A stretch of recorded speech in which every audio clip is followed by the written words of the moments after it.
Bandipur forest ನೋಡಿ guys ಹೆಂಗಿದೆ, ಅಷ್ಟು ಸುಂದರ ಅಲ್ವಾ. ನೋಡಿ ಯಾವ ಥರ ಇದೆ. ಹುಷಾರಾಗೆ ಹೋಗಬೇಕು. ಇಲ್ಲಿ ಏನಂದರೆ ಅತಿ ದೊಡ್ಡ ಫಾರೆಸ್ಟ್ ಇದು. ಆ್ಯಕ್ಚುಲಿ ನಿಧಾನ ಹೋಗಬೇಕು. ನೋಡಿರಿ ಮಳೆ ಬರೋ ಟೈಮ್ ಆಯಿತು.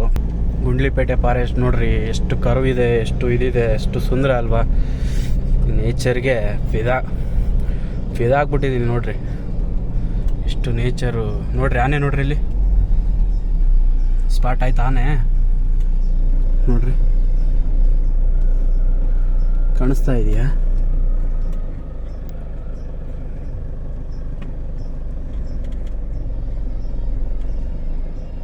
ನೋಡ್ರಿ ಎಷ್ಟು ಚಂದ ಅಲ್ವಾ ಆನೆ. ನೋಡಿದ್ರ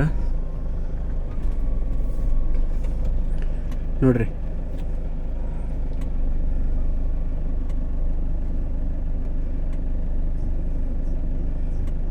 ಬಂಡೀಪುರ ಫಾರೆಸ್ಟ್ ಅನ್ನೋದಕ್ಕೆ ಇದಕ್ಕೆ ಇವೆಲ್ಲ ಸಿಗ್ತತೆ ಒಳಗಡೆ ಬಂದರೆ. ನೋಡ್ರಿ ಆನೆಗಳು ಭಾಳ ಸುಂದರ. ಇದು ಲಾಗ್ ಹಂಗೆ ಕಂಟಿನ್ಯೂ ಆಗುತ್ತೆ ಗಾಯ್ಸ್, ವೆಯ್ಟ್ ಮಾಡಿರಿ. ಏನೇನು ಹೋಗ್ಬೇಕಾದ್ರೆ ಏನೇನು ಸಿಗುತ್ತೆ ಅದೆಲ್ಲ ನಿಮಗೆ ಎಕ್ಸ್ಪ್ಲೋರ್ ಮಾಡ್ಕೊತ ಹೋಗ್ತೀನಿ. ಜಿಂಕೆ ಕಾಣಿಸ್ತಾ ಇದೆಯೋ ಇಲ್ಲ ನಿಮಗೆ ಗೊತ್ತಿಲ್ಲ. ಜಿಂಕೆ ನೋಡ್ರಿ ಎಷ್ಟು ಸಖತ್ತಾಗಿದ್ದಾವೆ. ಇಲ್ಲೇ ಇದ್ದಾವೆ ಜಿಂಕೆಗಳು ನೋಡ್ರಿ. ಈ ಕಟ್ಟಿ ಹೋದರೆ ಎಡಗಡೆ ಚಲೇಸಿ ಬಂಡೀಪುರ ಹುಲಿ ಫಾರೆಸ್ಟ್ ಕಾಣಿಸ್ತಾ. ಹಂಗೆ ವೆಯ್ಟ್ ಮಾಡಿರಿ, ಒಳ್ಳೊಳ್ಳೆ ಪ್ರಾಣಿಗಳು ಸಿಕ್ಕರೆ ತೋರಿಸ್ತೀನಿ ನಿಮಗೆ. ಆನೆ ಧಾಮ, ಡೋಂಟ್ ನಾಟ್ ಡಿಸ್ಟರ್ಬ್ ಅಂದರೆ ನಾವೇನು ಇಲ್ಲಿ ನಿಲ್ಸಂಗಿಲ್ಲ. ಆ್ಯಕ್ಚುಲಿ ಹೇಳ್ಬೇಕಂದ್ರೆ ಸ್ಟಾರ್ಟಿಂಗ್ ಆದರೆ ಯಾವುದೇ ಕಾರಣಕ್ಕೆ ನಿಲ್ಸಂಗಿಲ್ಲ. ನೋಡ್ರಿ ಯಾವ ಥರ ಇದೆ. ಜಿಂಕೆಗಳಂತೂ ನೀವು ಕೇಳಲೇಬೇಡ್ರಿ, ಸಿಕ್ಕಾಪಟ್ಟೆ ಜಿಂಕೆಗಳು. ಒಂದ ಎರಡ ರೋಡಿಗೆ ಬಂದ್ಬಿಟ್ಟ. ಟರ್ನಿಂಗು ಎಷ್ಟು ಕರ್ವ್ ಇದೆ ನೋಡ್ರಿ.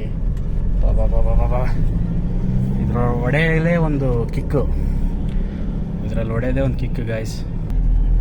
ಸೆಕೆಂಡ್ ಬಿಟ್ಟು ಥರ್ಡ್ ಗೇರಿಗೆ ಮೂವ್ ಮಾಡೋಂಗೆ ಇಲ್ಲ, ಸೆಕೆಂಡಲ್ಲೇ ಹೋಗ್ಬೇಕು. ಥರ್ಡ್ ಗೇರ್ ಡೀಪ್ ಫಾರೆಸ್ಟ್ ಇದು ನೋಡ್ರಿ. ಸಿಕ್ಕಾಪಟ್ಟೆ ಕರು, ಸಿಕ್ಕಾಪಟ್ಟೆ ಫುಲ್ ನೇಚರಿಗೆ ಮಾತ್ರ ಫುಲ್ ಫಿದಾ ಆಗ್ಬಿಟ್ಟಿದ್ದೀನಿ ಗುರು. ಏನು ನೇಚರ್ ಗುರು, ಬಾಬಾ. ಆ್ಯಕ್ಚುಲಿ ಇನ್ನೊಂದು ಏನು ಹೇಳ್ಬೇಕಂದ್ರೆ ಇಲ್ಲಿ ಯಾರು ಕಾರು ಬೈಕ್ಗಳು ನಿಲ್ಸಂಗಿಲ್ಲ. ಆ್ಯಕ್ಚುಲಿ ಭಾಳ ಡೇಂಜರ್ ಇದು. ಬಟ್ ಡೀಪ್ ಫಾರೆಸ್ಟು ಇದು ನಾನು ಬರೋಕ್ಕೆ 2 ಟೈಮ್ಸ್ ಆಯಿತು ನನ್ನ ಲೈಫಲ್ಲಿ. ನಾನು ಇಲ್ಲಿಗೆ ಬಂದು ನೀಲಂಬೂರ್ ಅಂತೇಳಿ ತಮಿಳ್ನಾಡು ಹತ್ರ ಹೋಗಿದ್ದೆ. ಅದೊಂದು ಫಸ್ಟು, ಇದು ಸೆಕೆಂಡ್ ಟೈಮ್ ನಾನು ಬಂದಿರೋದು.